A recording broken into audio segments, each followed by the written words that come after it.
Looking for a break a little closer to home? With the UK currently basking in sunshine, there's never been a better time to explore what's right on your doorstep, from stunning landscapes to cultural city breaks. Trips with the family or just a partner. In this episode of Travel Smart, we're running down our favourite Great British getaways, perfect for a weekend away or something a little longer. No passport required, just great places to discover right here in the UK.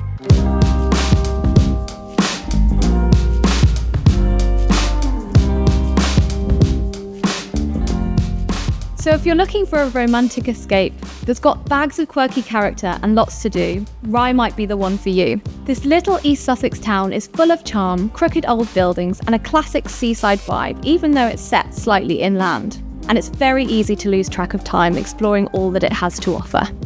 The whole town has a really artsy, creative vibe.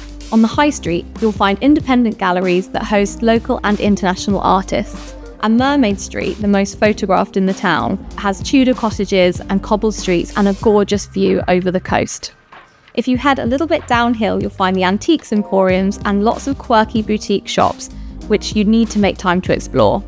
But if you're looking for a unique date idea, you can visit Rye Castle. And if you're looking for something else to do, you could hop on the bus down to Rye Harbour and the Nature Reserve. It's home to 4,000 species, including rare birds, and has this really unique setting amongst the marshlands. And if you're looking to escape to the seaside, Camber Sands is really close to Rye. It's a sandy beach, which is rare on the south coast, has sand dunes, and it has this vintage seaside feel that I really liked. And close by, something a bit different, is Dungeness. This beach is quite eerie, but very beautiful in its own way. It's a stony beach. There are clapboard houses all along the front, which have this kind of Scandinavian vibe. There's an imposing power station and an iconic lighthouse there, but it's just an interesting place to take a stroll. So if you're looking for a romantic escape that's got bags of quirky character and lots to do, Rye might be the one for you. When thinking of a UK city break, people often consider places like London, Manchester, Edinburgh, but I recently visited Newcastle and I think it'd be a great place to visit this summer. You've got loads of history, culture, it's full of character, it's got a proper buzz of its own. On the Gateshead side of the Tyne, you'll find the Glass House, which is this massive modern music venue sitting on the river that hosts local artists, classical music, and new and emerging talent. While I was there, the staff told me a little secret. If you head into Ousbourne on a Sunday afternoon, you'll likely catch a folk music session in pubs like the Cluny or the Cumberland. So if you're into grabbing a pint and listening to some music, that's the place to head. However, before grabbing a pint, you should check out some of Newcastle's historical offerings, such as Newcastle Castle, hidden in plain sight in the middle of the city. It's not on a big hilltop like you would expect. And when you reach right to the top, you get a brilliant panoramic view of the city. If you're looking for something a little different, I'd recommend checking out the Baltic Centre for Contemporary Art. It's housed in a massive converted flour mill, and they've got free exhibitions from artists around the region. One thing that sets Newcastle apart from the rest is that it's a proper walkable city. You can hit most major landmarks all by foot. If you want to get a real feel for Newcastle, I'd recommend heading down Grey Street, which is full of grand Georgian architecture, independent shops, cafes, and it all leads up to the famous Earl Grey monument. Yes, Earl Grey, the guy that the tea was named after. I think Newcastle is a great choice for a weekend away, or even just a day out. It packs in so much history, culture, art, and it's even a great place for a proper night out.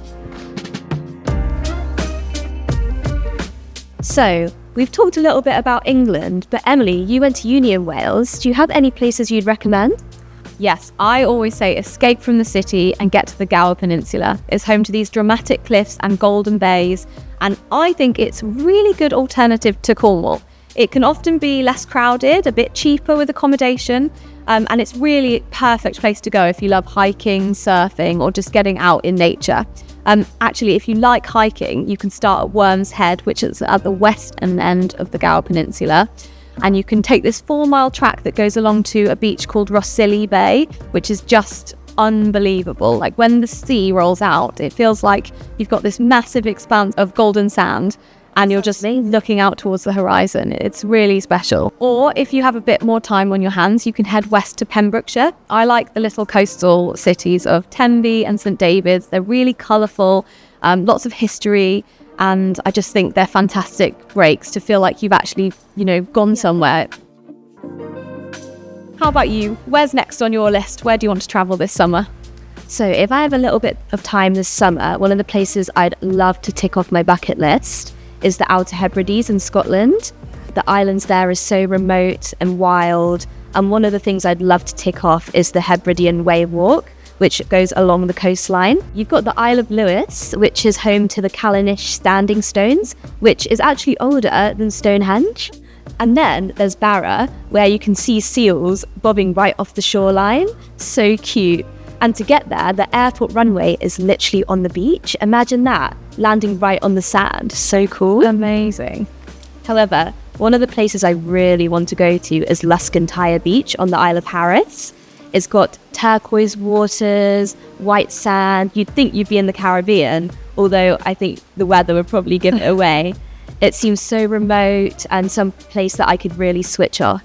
Oh, that sounds like one for my bucket list too. Hopefully, we've inspired you to discover more of what the UK has to offer this summer. But if you need more inspiration, you can visit independent.co.uk/travel. And for more episodes of Travel Smart, head to Independent TV or watch on the Independent app. Bye for now.